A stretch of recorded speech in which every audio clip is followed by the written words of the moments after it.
नमस्कार, final bulletin देख रहे हैं आप और मैं हूं आपके साथ रंजना रावत। हाईकोर्ट के फैसले के बाद एएसआई की टीम लगातार सर्वे कर साक्ष्य जुटा रही है। आज चौथे दिन का सर्वे पूरा हुआ। लगातार मिल रहे साक्ष्य हिंदू पक्ष के दावे को मजबूत कर रहा है। क्या है पूरा मामला, इस रिपोर्ट के जरिए देखिए।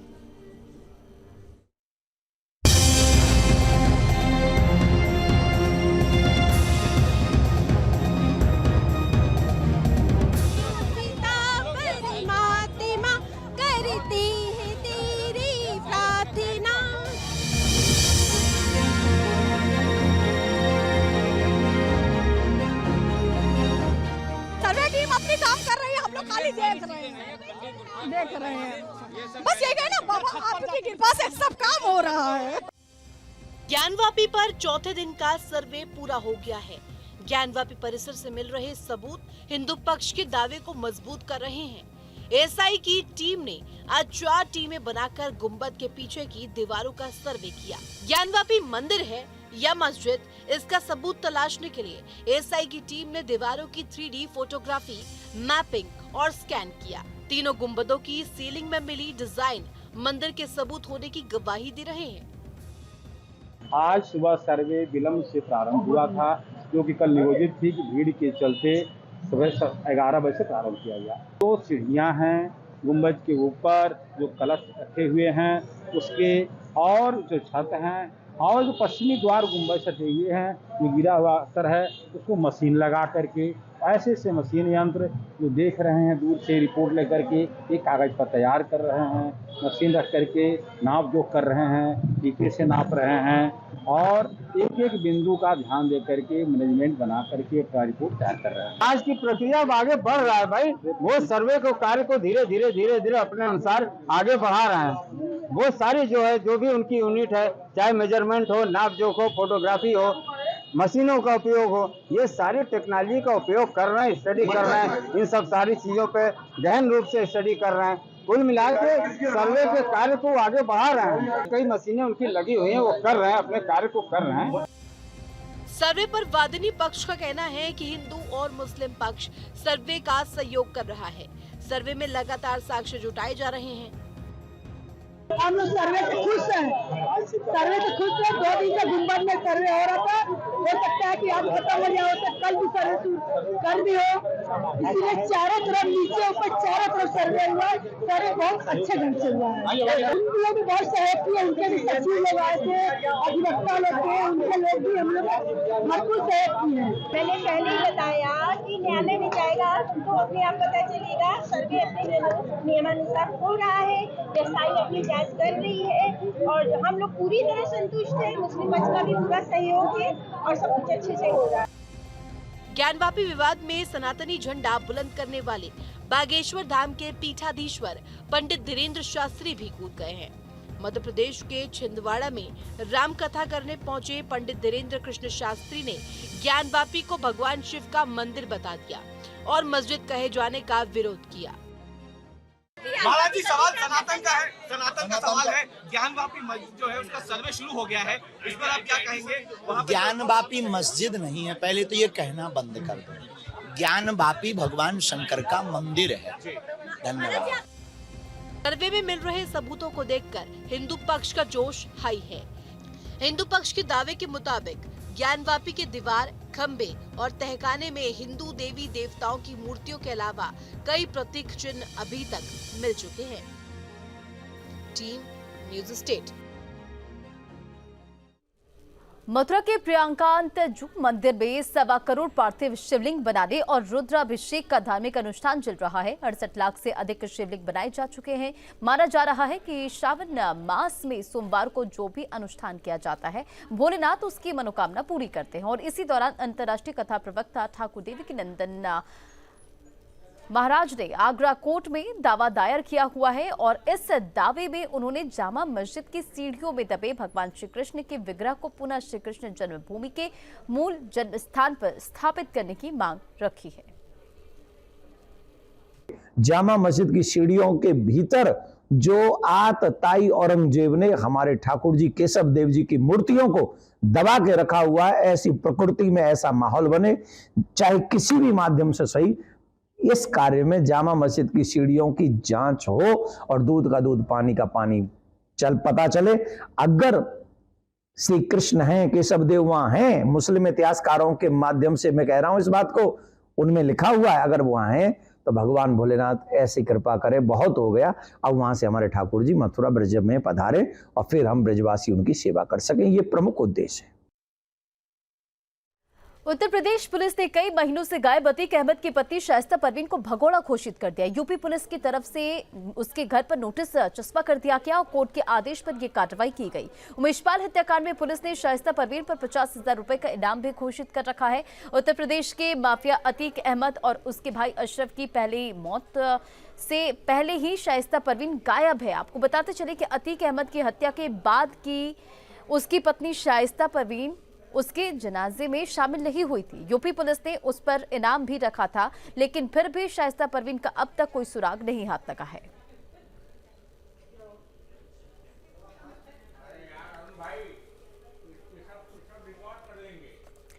और खबर ग्रेटर नोएडा से, जहां एनकाउंटर में इनामी बदमाश अरेस्ट कर लिया गया। लूट के मामले में चल रहा था फरार बदमाश पर 24 से ज्यादा मुकदमे दर्ज है। बड़ी खबर ग्रेटर नोएडा से, जहां एनकाउंटर में इनामी बदमाश अरेस्ट है। पुलिस इस पूरे मामले को लेकर आगे की कार्रवाई में जुट गई है।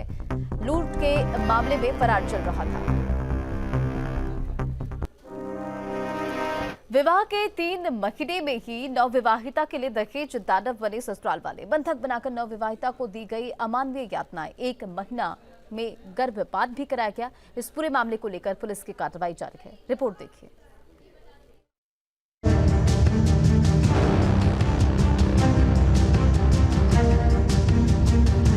शादी समाज का एक अहम हिस्सा होता है। जब कहीं शादी होती है तो वहाँ खुशी और उत्सव का स्रोत होता है। साथ ही ये एक लड़का और लड़की के जीवन की नई शुरुआत भी होती है। मगर महबूबा की रोशनी के लिए शादी किसी बुरे सपने की तरह बीता। महबूबा में दहेज के लिए रोशनी के पिता और ससुराल वाले दानव बन गए। शादी के 3 महीने बाद ही दुल्हन पर अत्याचार शुरू कर दिया गया। पति और ससुराल वालों ने मिलकर पीड़ित लड़की को बंधक बनाकर यातनाएं देना शुरू कर दिया। ये कह रहे थे कि अगर तुम 1 लाख रुपया और सोना नहीं दोगे तो बच्ची के हम मार देंगे, तो अपने बाप से इतना ला तेरे भाई को मार देंगे। जब आपने शादी की थी तो कितना दिया था इनको? हमने दिया था अपाची गाड़ी और 11,000 रुपये तो फलदान में दिए थे इतना। और फलदान में जो देखे शादी के बाद पूरा दहेज दिया था। मोटरसाइकिल दी थी अपाची, पूरा सामान दिया था। मैं सुबह का स्टैंडर्ड आया दिया था मैं खरीद कर।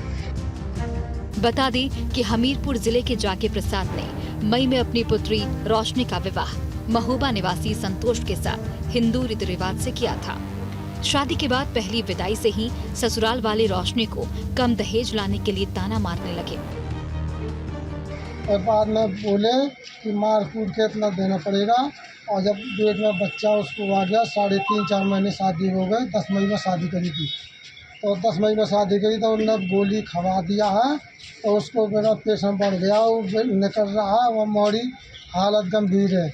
और जब उन्होंने मना किया तो उन्होंने लाठी मार कर जहाँ पूरी लीली कर दी है। ये कहानी है साहब। वो मानते नहीं है, बहुत मारते हैं। बच्ची का जबरदस्ती गला मसक का पैर में घाटी में लात धर दी है, निशान पड़ा है। जब रोशनी दूसरी बार मायके आई तो ससुराल वाले दहेज में 1 लाख रुपए, 2 तोला सोने की जंजीर और अंगूठी की मांग करने लगे। न देने पर उसे घर से भगा देने की धमकी तक दे डाली, जिस पर पीड़िता ने पिता को सामर्थ्य के अनुसार सब कुछ पहले ही देने की बात कह दी। इसके बाद तो उसे ससुराल में प्रताड़ित किया जाने लगा। जब उसकी हालत बिगड़ी तो ससुराल वाले उसे अस्पताल लेकर पहुंचे। रोशनी ने किसी तरह से घर वालों को फोन करके सारा वाकया बताया। उसके बाद ससुराल वाले मौके से फरार हो गए। इस घटना के बाद रोशनी के घर वाले सदमे में हैं। हालांकि पूरी घटना की लिखित शिकायत थाने में कर दी गई है। श्रीनगर थाना में एक मबई गांव पड़ेगा, उसमें एक शादीशुदा महिला उसके ससुरालियों ने उसको पीटा है। इस संबंध में थाने पर मुकदमा लिख करके कार्रवाई की जा रही है, जिस पर पुलिस के द्वारा नवविवाहिता का मेडिकल परीक्षण कराया गया है और पुलिस आगे की कार्रवाई में जुट गई है। Team news state.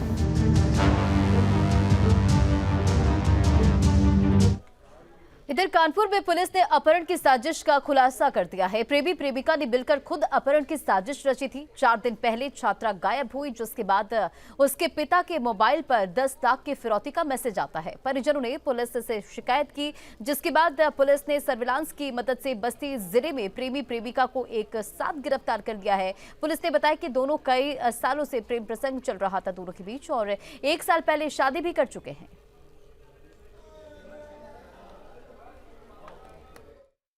जो तथ्य हमारे संज्ञान में आया जो इस प्रकार है कि ये इसमें किडनैपिंग जैसी कोई बात नहीं थी। ये दोनों एक दूसरे को पहले से जानते थे और दोनों ने मिल के हैं इस घटना को अंजाम दिया है, षड्यंत्र रचा है, जिसके तहत में धारा 364 एक आलोप करते हुए इसमें 386, 419, 420 और 120 बी IPC की आज बढ़ोतरी की गई है और दोनों को गिरफ्तार करके मेडिकल कराकर माननीय न्यायालय में दोनों को भेजा जा रहा है। हरदोई के बाहपुर गांव में एक शख्स ने धोखाधड़ी कर अपने मृतक भाई की संपत्ति हत्या ली, जिसमें SDM अरुणिमा श्रीवास्तव और 2 विद्यालयों के प्रधानाचार्य समेत कुल 8 लोगों के खिलाफ कोर्ट के आदेश पर मुकदमा दर्ज किया गया। मामले में पुलिस ने मुकदमा दर्ज करते आगे की जांच पड़ताल शुरू कर दी है।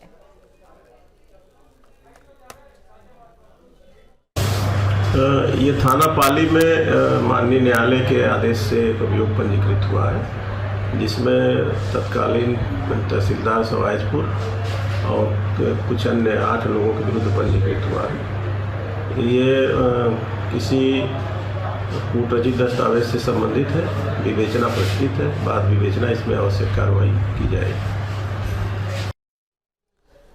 और अगली बड़ी खबर रायबरेली से, जहां CCTV में कैद चोरी की वारदात। मोबाइल शॉप में चोरी करती महिला कैमरे में कैद हो गई है। तस्वीरें निकलकर सामने आई है और इन तस्वीरों के आधार पर आगे की कार्रवाई की जा रही है। बड़ी खबर रायबरेली से, जहां CCTV में कैद चोरी की वारदात और एक मोबाइल शॉप में महिला चोरी करते हुए कैमरे में कैद हो गई है, जिसकी तस्वीरें निकलकर सामने आई है। देखिए किस तरह से महिला इस चोरी की वारदात को अंजाम देती नजर आ रही है। मोबाइल शॉप में मौजूद है और चोरी की वारदात को अंजाम देती हुई महिला की ये तस्वीर CCTV कैमरे में कैद हो गई है। इन तस्वीरों के आधार पर आगे की कार्रवाई की जा रही है।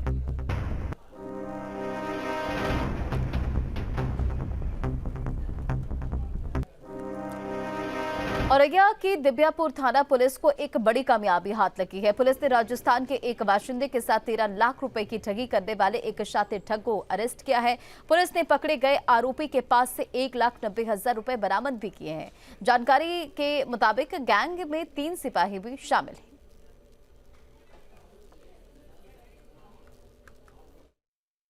हैं। आज सुबह पोर में चेकिंग के दौरान ये सूचना मिली थी कि संबंधित गैंग में से एक अभियुक्त अपने हिस्से का पैसा लेकर कहीं भागने की फिराक में है या किसी का वेट कर रहा है, जिस पर घेराबंदी करके इसको पकड़ा गया। इनके पास से 1,90,000 रुपए जो घटना में इनके शेयर में इनको मिला था वो बरामद किया गया है। और खबर हल्द्वानी से, जहां हल्द्वानी के TP नगर क्षेत्र में घरों में चोरी और नकाबंदी की घटनाओं को अंजाम देने वाले गिरोह का पर्दाफाश हो गया है। चोरों का गैंग संभल का है। पुलिस ने गैंग के 5 सदस्यों को गिरफ्तार कर उनके कब्जे से करीब 8 लाख रुपए का सामान बरामद कर लिया है। मुखबिर की सूचना पर पुलिस ने 5 संदिग्ध लोगों को हिरासत में लिया है। तलाशी लेने गए घरों से चुराया गया लाखों का सामान भी बरामद किया गया है। TP नगर में लगातार कुछ घटनाएं सामने आई थी पिछले दिनों, तो उसमें 4 जो घटनाएं हैं उनका खुलासा हुआ है। इसमें संभल का गिरोह सामने आया है। इसमें लगातार CCTV की फुटेज और जो CDR था उसका एनालिसिस किया गया। इसमें हमारे एक कांस्टेबल नवीन राणा द्वारा बहुत अच्छा प्रयास किया गया। और अगली बड़ी खबर बिजनौर से, जहां पूर्व परिवहन मंत्री ने की CM योगी से मुलाकात। CM योगी से मिले अशोक कटारिया और CM के सामने उठाया गुलदार और बाढ़ का मुद्दा। तो बड़ी खबर बिजनौर से, जहां पूर्व परिवहन मंत्री ने मुख्यमंत्री योगी आदित्यनाथ से मुलाकात की है। देखिए तस्वीरें भी निकलकर सामने आई है। CM योगी से मिलते नजर आए अशोक कटारिया। CM योगी के सामने गुलदार और बाढ़ का मुद्दा उठाया। CM ने दोनों मुद्दों पर कार्रवाई का आश्वासन दिया है।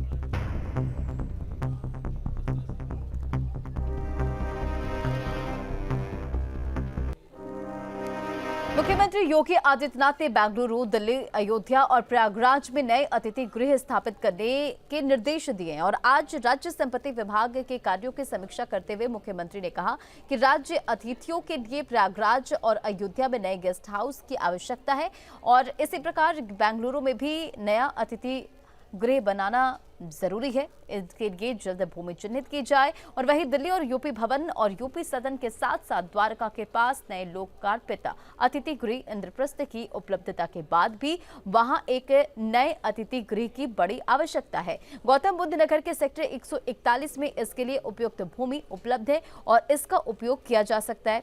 तो वहीं लखनऊ में विक्रमादित्य मार्ग लखनऊ के पास निर्माणाधीन गोमती अति विशिष्ट अतिथि गृह का निर्माण कार्य यथाशीघ्र पूरा करने के निर्देश भी दिए हैं।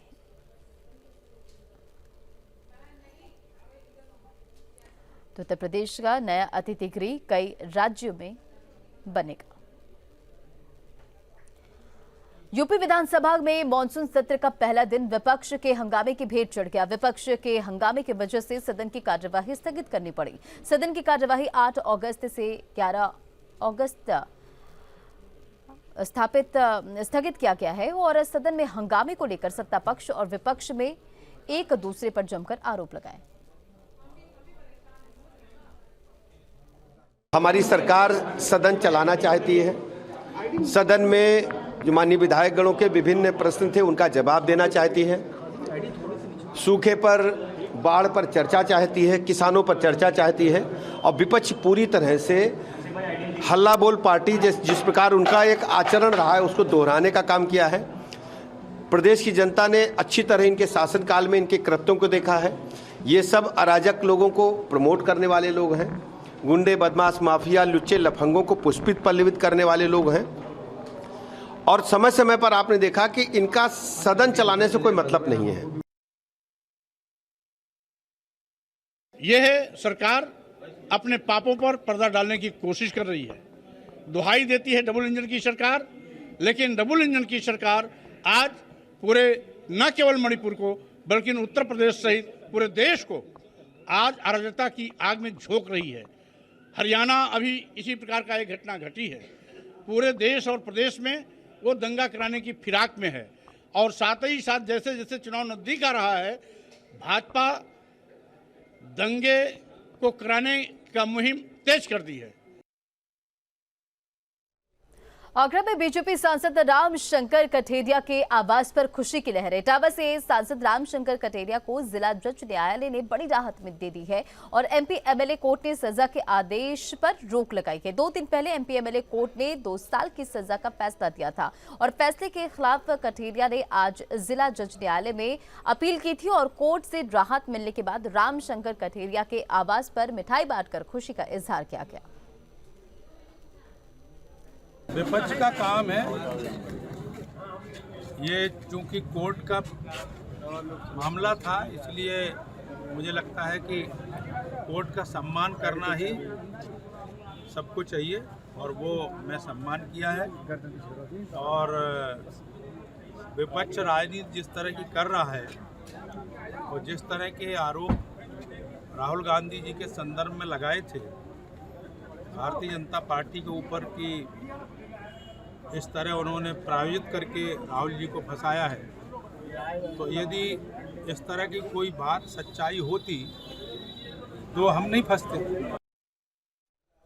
और खबर बरेली से, जहां नूह दंगे पर शहाबुद्दीन रिजवी का बयान सामने आया। बुलडोजर की कार्रवाई को गलत बताया, गरीबों के घर तोड़ रही है पुलिस, आरोपियों को सजा देना कोर्ट का काम है। तो नूह दंगे पर ये बड़ा बयान, बुलडोजर की कार्रवाई को गलत बताया और पुलिस फैसला करेगी तो कोर्ट का क्या काम।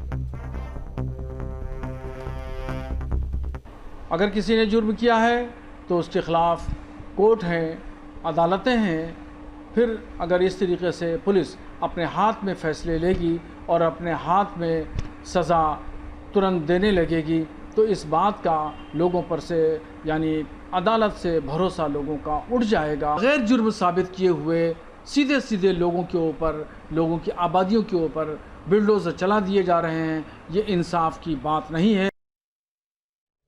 गाजियाबाद के नंदग्राम इलाके में महाराणा प्रताप की प्रतिमा पर विवादित पोस्टर लगाए जाने पर हंगामा हो गया। पोस्टर वायरल होने के बाद पुलिस ने त्वरित कार्रवाई करते हुए 3 नामजद सहित कुछ अज्ञात लोगों पर मुकदमा दर्ज कर लिया है। साथ ही इस विवादित पोस्टरों को उतरवा दिया गया है। विवादित पोस्टर में लिखा था कि सामान भाई से खरीदे, भाईजान से नहीं।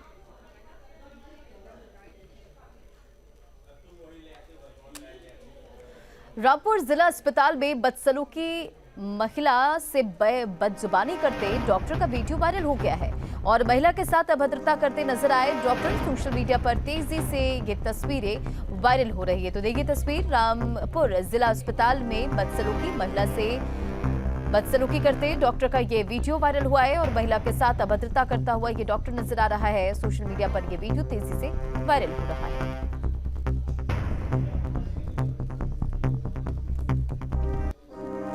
और खबर हमीरपुर से, रोडवेज चालक और प्राइवेट वाहन चालक मारपीट करते नजर आए। सवारी बिठाने को लेकर हुआ था विवाद। रोडवेज चालक ने बस को बीच सड़क में खड़ा किया और डग्गामार वाहन चालक को पुलिस ने हिरासत में ले लिया है।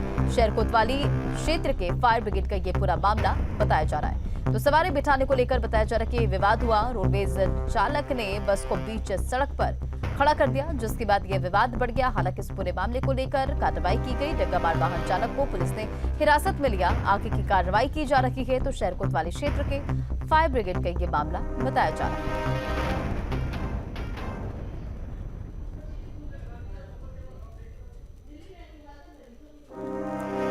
और खबर चंदौली से, नगर पालिका परिसर में हंगामा। परिसर में सफाई कर्मचारियों का हंगामा। ईओ की गाड़ी पर फेंक दिया कचरा और 1 घंटे से ज्यादा चला कर्मचारियों का हंगामा। 6 महीने से तनख्वाह नहीं मिलने से नाराज है कर्मचारी। तो बड़ी खबर चंदौली से, जहां नगर पालिका परिसर में जमकर हंगामा हुआ। मुरादाबाद में एक युवक को पीटने का वीडियो सोशल मीडिया पर तेजी से वायरल हो रहा है, जिसमें कुछ लोगों ने चोरी के आरोप में पहले युवक को जंजीर से खंबे में बांधा, फिर उसकी पिटाई कर दी। पुलिस ने वीडियो का संज्ञान लेते हुए 3 लोगों को हिरासत में लिया और मामले की जांच की जा रही है। पूरा मामला भोजपुर थाना क्षेत्र की बताई जा रही है। तो जांच करने पर पता चला कि वह व्यक्ति नशे का आदी था और वहाँ पे छोटी मोटी चोरियाँ करता रहता था। तो वहाँ जिनके घर में चोरी हो रही थी उन्होंने उसको पकड़ लिया और उसको बांधकर उसकी पिटाई की। जिन्होंने पिटाई की उनको विरुद्ध उनको थाने पे ले आया गया, उनके विरुद्ध विधिक कार्रवाई की जा रही है। और फाइनल बुलेटिन में फिलहाल इतना ही। खबरों का सिलसिला जारी, न्यूज़ स्टेट पर बने रहें।